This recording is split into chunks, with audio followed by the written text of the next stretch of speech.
Exit പോളുകളെ നമുക്ക് പൂർണ്ണമായിട്ടും വിശ്വസിക്കാൻ കഴിയില്ലെന്ന് നമുക്ക് തീർച്ചയായിട്ടും അറിയാവുന്നതാണ്. കാരണം പല സംസ്ഥാനങ്ങളിലും അതെ പല സംസ്ഥാനങ്ങളിലും നിലവിൽ എണ്ണമുള്ള സീറ്റ്, അതായത് 10 സീറ്റ് ഉണ്ടെങ്കിൽ അവിടെ 12 സീറ്റിലെ ഫലവും പ്രവചിച്ച എക്സിറ്റ് പോളുകളുണ്ട്. ആ രീതിയിൽ വളരെ തമാശ എക്സിറ്റ് പോളുകളിൽ പ്രകടമായിരുന്നു. മോദി പോൾ ഫലങ്ങൾ എന്നാണ് രാഹുൽ ഗാന്ധി.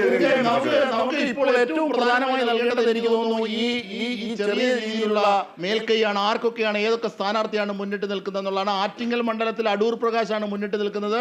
ജോയിക്കും മുകളിലായി 124 വോട്ടുകൾക്കാണ് 124 വോട്ടുകൾക്കാണ് അടൂർ പ്രകാശ് മുന്നിട്ടെടുക്കുന്നത് UDF. ഈ 12-6 18 ഉള്ളൂ, 2 മണ്ഡലം എവിടെ എന്ന് ചോദിച്ചപ്പോഴാണ് നിതിൻ പറയുന്നത് തൃശ്ശൂർ എവിടെയാണ് എണ്ണി തുടങ്ങാത്തത്. തൃശ്ശൂരിൽ വോട്ടുകൾ ഇതുവരെ എണ്ണി തുടങ്ങിയിട്ടില്ല.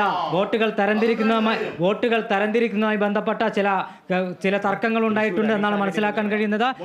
വടകരയിലെ വിവരങ്ങൾ ഇതുവരെ പുറത്തു വന്നിട്ടില്ല. ആദ്യഘട്ടങ്ങളിൽ വടകരയിൽ ഷാഫി പറമ്പിൽ ലീഡ് ചെയ്യുന്നു എന്നൊരു വാർത്ത അത് സ്ഥിരീകരിച്ചിട്ടില്ല. വടകരയിലെ ആദ്യ ട്രെൻഡ് പുറത്തു വന്നിരിക്കുന്നു. വടകരയിൽ KK ശൈലജ ടീച്ചർ, കേരള രാഷ്ട്രീയം കണ്ട ഏറ്റവും വലിയ പോരാട്ടം നടക്കുന്ന വടകരയിൽ KK ശൈലജ, ഇടതുമുന്നണി സ്ഥാനാർത്ഥി KK ശൈലജ ടീച്ചർ ലീഡ് ചെയ്യുന്നു. UDF സ്ഥാനാർത്ഥി ഷാഫി പറമ്പിൽ പിന്നിട്ട് നിൽക്കുന്നു എന്നാണ് മനസ്സിലാക്കാൻ കഴിയുന്നത്. EVM-ലേക്ക് മാറാനുള്ള സാധ്യതയാണ് കാണുന്നത്. ഓക്കെ, നമുക്ക് കൃത്യമായ വിവരങ്ങളുണ്ട്. അതിനിടയിൽ തൃശ്ശൂരിൽ ഇതുവരെ വോട്ട് എണ്ണി തുടങ്ങിയിട്ടില്ല എന്നുള്ളതാണ് വ്യക്തമാകുന്നത്. നമുക്ക് തൃശ്ശൂരിലെ പ്രതിനിധിയിലേക്ക് അല്പസമയത്തിനകം പോകാം. എന്താണ് തൃശ്ശൂരിൽ സംഭവിക്കുന്നത്? അവിടെ വോട്ടുകൾ തരം